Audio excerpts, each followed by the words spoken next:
BD jobs এডুকেয়ারে স্বাগতম।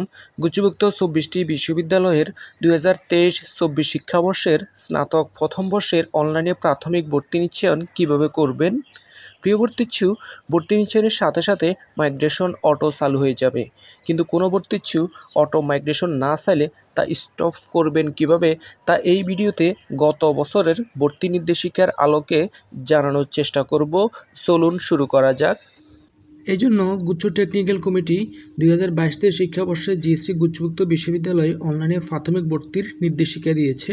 নির্দেশিকায় বলা হয়েছে আংশিক ভর্তি ফি বাবদ 5,000 টাকা অনলাইনে নির্ধারিত সময়ের মধ্যে পরিশোধ করতে হবে।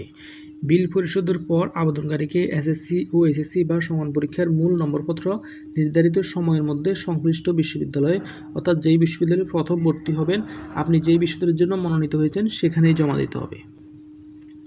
নিম্নের ধাপগুলো অনুসরণ করে অনলাইনে প্রাথমিক ভর্তি সম্পন্ন করতে হবে। অর্থাৎ আপনাকে শুরুতে জিএসটি ওয়েবসাইটে প্রবেশ করতে হবে।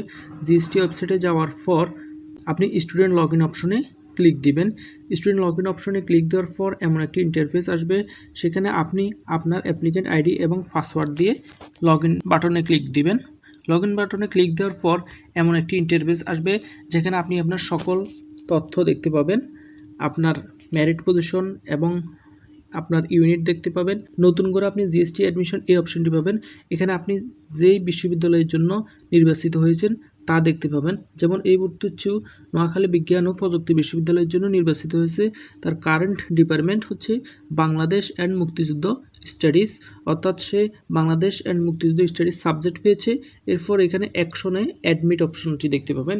এই অ্যাডমিট অপশনে ক্লিক দিবেন ভর্তি নিশ্চয়নের জন্য। অ্যাডমিট অপশনে ক্লিক দেওয়ার পর এমন একটি ইন্টারফেস আসবে। এখানে আপনার মোবাইল নম্বর ভেরিফিকেশন হবে। আপনি শুরুতে অনলাইনে যে মোবাইল নম্বরটি দিয়ে অ্যাপ্লিকেশন করেছিলেন সেই মোবাইল নম্বরে একটি ভেরিফিকেশন কোড যাবে 7 ডিজিটের। সেই ভেরিফিকেশন কোডটি এখানে দিয়ে ভেরিফাই করবেন।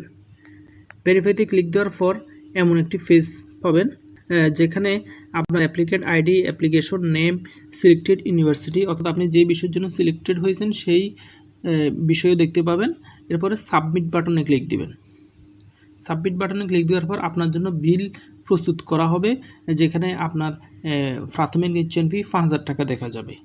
এই 5,000 টাকা আপনাকে এই মেক পেমেন্ট অপশনে ক্লিক দিয়ে পরিশোধ করতে হবে। এই 5,000 টাকা আপনি অনলাইন ব্যাংকিং অথবা মোবাইল ব্যাংকিংয়ের মাধ্যমে পরিশোধ করতে পারবেন। বিল পরিশোধ করার পর এমন একটি ইন্টারফেস আসবে, যেখানে আপনার পেমেন্ট সম্পন্ন হয়েছে তা দেখতে পাবেন। পেমেন্ট সম্পন্ন হওয়ার পর এই পেজটি পাবেন, যেখানে আপনার সকল তথ্য সহ পেমেন্ট স্ট্যাটাস পেইড এটা দেখতে পাবেন। এরপর ডকুমেন্ট ইনফরমেশন আপনি এখানে receive at date and time এগুলো খালি দেখতে পাবেন, এবং নো ডকুমেন্ট সাবমিটেড, অর্থাৎ আপনি এখনও ডকুমেন্ট সাবমিট করেননি তাই এই অপশনটি আসছে। এবং আপনার স্টুডেন্ট ফ্রেন্ড লগ ইন করলে ডকুমেন্ট সাবমিশন পেন্ডিং দেখা যাবে। তো আপনাকে অবশ্যই সরাসরি উপস্থিত হয়ে কাগজপত্র জমা দিতে হবে। কাগজপত্র জমা দেওয়ার পর আপনার স্টুডেন্ট ফ্রেন্ডে লগ ইন করলে আপনি ডকুমেন্ট ইনফরমেশন ঘরে গেলে এরকম দেখতে পাবেন ডকুমেন্ট এসএসসি মার্কশিট, অর্থাৎ আপনি যদি ডকুমেন্টগুলো জমা দেন তাহলে ডকুমেন্টের তারিখ সহ সব কিছুই দেখতে পাবেন। এরপর আপনি যদি আপনার স্টুডেন্ট ফ্রেন্ডে লগ ইন করেন তখন অ্যাডমিশন কমপ্লিট লেখা আসবে। অ্যাডমিশন কমপ্লিট যদি কারো না আসে নির্ধারিত সময়ের মধ্যে, তাহলে অবশ্যই আপনি যোগাযোগ করবেন মনোনীত বিশ্ববিদ্যালয়ে, অন্যথায় আপনার ভর্তি বাতিল হয়ে যাবে। আপনি যদি সব কিছু জমা দেন কিন্তু তারা যদি আপনার এই কাগজপত্রগুলো ওয়েবসাইটে যদি আপলোড না করে, তাহলে সেক্ষেত্রে আপনার ভর্তি কিন্তু বাতিল হয়ে যাবে।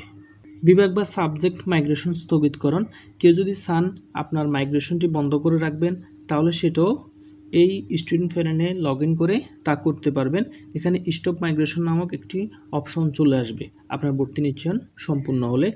মাইগ্রেশন স্টেপ সম্পন্ন করলে আপনি শুধুমাত্র Noakhali science and technology university Noakhali এর বাংলাদেশ অ্যান্ড মুক্তিযুদ্ধ স্টাডিজ বিভাগে ভর্তির জন্য বিবেচিত হবেন। অর্থাৎ কেউ যদি মাইগ্রেশন স্টপ করেন তাহলে আপনি এখন যেই ইউনিভার্সিটির যেই সাবজেক্ট পেয়েছেন সেটার জন্য বিবেচিত হবেন। আপনি জিএসটি গুচ্ছভুক্ত অন্য কোনো বিশ্ববিদ্যালয়ে ভর্তির জন্য বিবেচিত হবেন না। এই যে এখানে দেখুন আমি সাবজেক্ট মাইগ্রেশন স্টপ করতে চাই, এখানে টিক দিয়ে আপনি স্টপ মাইগ্রেশন অপশনে ক্লিক দিবেন। তাহলে আপনার মোবাইলে একটি আবার ভেরিফিকেশন কোড যাবে, সেটা দিয়ে আপনি মাইগ্রেশনটি বন্ধ করে দিবেন। আর যদি মাইগ্রেশন বন্ধ করতে না চান তাহলে গো ব্যাক অপশনে ক্লিক দিয়ে বেরিয়ে আসবেন। স্টুডেন্ট ফ্রেন্ডে লগ ইন করার পর অ্যাকশনে এমন একটি দেখতে পাবেন যে অ্যাডমিশন কমপ্লিট, মাইগ্রেশন স্টপ, অর্থাৎ এই শিক্ষার্থী ধরুন মাইগ্রেশন স্টপ করে রাখছে, তাই তার মাইগ্রেশন স্টপ দেখা যাচ্ছে। আর আপনার ক্ষেত্রে যদি মাইগ্রেশন চালু রাখেন তাহলে মাইগ্রেশন অন দেখা যাবে এখানে। আপনার আগের সাবজেক্ট চয়েস তালিকা ঠিক এভাবে দেখতে পাবেন। আপনি যদি সাবজেক্ট চয়েসে ক্লিক দেন তাহলে এভাবে দেখতে পাবেন যে আপনি যেই বিশ্ববিদ্যালয়ে যেই সাবজেক্টে অ্যাডমিটেড হয়েছেন সেটা দেখতে পাবেন এবং বাকি সাবজেক্টগুলো দেখতে পারবেন। তো এই ছিল এখনকার মতো সর্বশেষ ভিডিও। পরবর্তী আপডেট ভিডিও পেতে চ্যানেলটি সাবস্ক্রাইব করে সাথেই থাকুন। ধন্যবাদ।